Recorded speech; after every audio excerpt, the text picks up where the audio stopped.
The question we have been asked is, say there's a landlord and tenant matter and we want to use additional parties, how will we go about doing that? For that, let me first create a matter.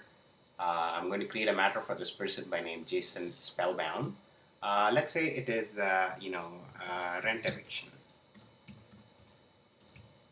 And the area of practice, of course, needs to be landlord and tenant. And I'll hit the save button. So first, all I've done is I've created a matter, for Mr. Jason Spellbound, and it's called rent eviction. And obviously, he's the landlord. Now let's start adding parties. The first party I'm going to add is a tenant. Let's say his tenant is Patel. Say Smersh Patel is his tenant. So I can click on this button and say he's the tenant. And I can hit the save button. I can also add, if he has a representative, I can add that. I can say Jill Burns is his representative. I can add that. On top of it, let's say, it's a combined matter. Jason has, a spouse or a joint retainer that you want to actually establish in the matter. You can always add that too. You can say Mrs. Spellbound, which is Fiona Spellbound.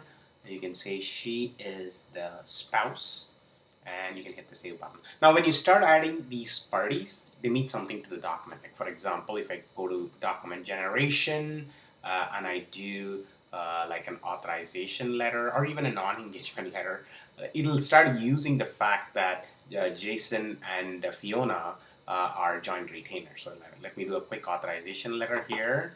And when I open it, you clearly say that the software now realizes that it has to be addressed with Mr. and Mrs. Spellbound. Okay. Now, similarly, let me now actually go to landlord and tenant matter and show how the documents look like. So if I go to document generation, forms, landlord and tenant board, now you can choose what kind of application. So let me choose like an L7 and hit the download button. And when you do the download button, you'll now watch that what the software does is establishes all this connectivity that you established in additional parties. So here you go. It clearly says, the rental property is 81 Kent Street, because that's where Mr. Patel lives, and that's your rental property. It puts a landlord's address, which is 82 Kent Street. Notice the difference, right? And for the tenant's name, it properly filled in all the details.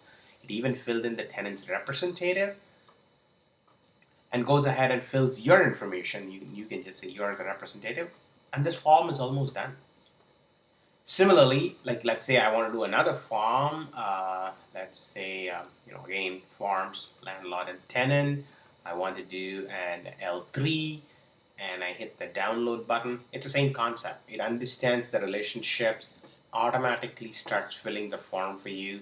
So you really just need to fill in what we haven't done. So here, Jason Bound, Smersh Patel, Jason Richardson, everything is actually being filled automatically. So to summarize, when you actually add additional parties to the matter and add the area of practice, when you actually go to document generation and generate the appropriate form, the software understands the relationships and start using those information to actually fill the form.